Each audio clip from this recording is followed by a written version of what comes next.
All right, we have a Fox News alert. New information just in. The IDF says over the last hour, 3 explosive devices were detonated near IDF troops in 2 different locations in the northern Gaza Strip, violating the framework of the operational pause.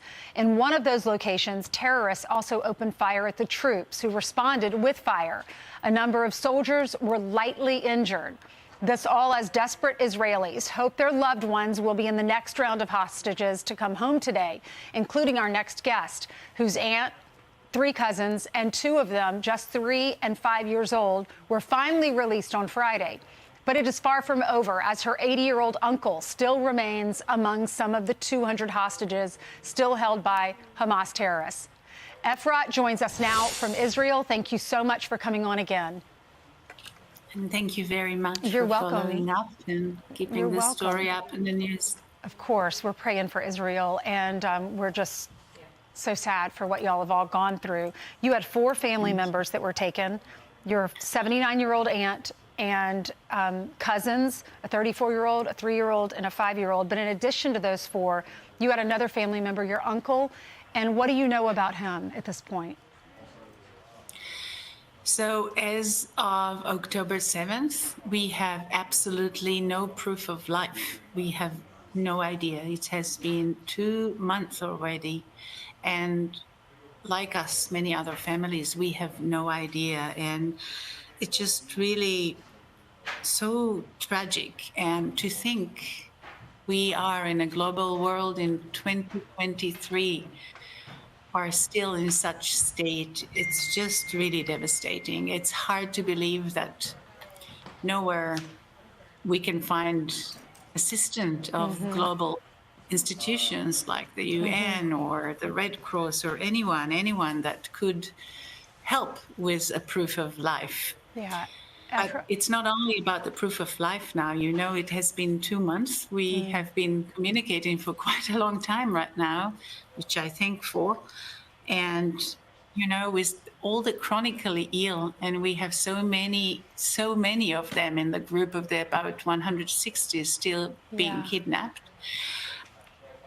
Medicine is something they have to have now, today, because as we speak, their lives are fading. Efrat, how is your aunt doing? How are your cousins doing? Have you talked to them since they have been released? Yes, I haven't talked to Dawn yet, but I did with my aunt, and I have to tell you that hug was a precious moment for us. She's amazing. She is really heroine. She is so brave and so strong, not in body, but in spirit. And I think she is an inspiration to all of us of how kind she was through all this time. We know she helped many people around her. It was very difficult for all the elderlies to get up from the thin mattress they had on the floor, so she would help them picking them up, and she helped a little bit with the little food they had with distribution, and she was trying to keep up the good spirit with the people that shared the space with her down in the tunnels. And I think that this is a victory of the spirit, and I think we can all learn a good lesson. We don't have to be very masculine or have any superpowers. We can be ourselves when we are at our best, when we're connected to all the morals and the education we got, and to the power of hope. And we're very, very lucky and grateful to have her back. This is extraordinary. And have Dawn and the kids.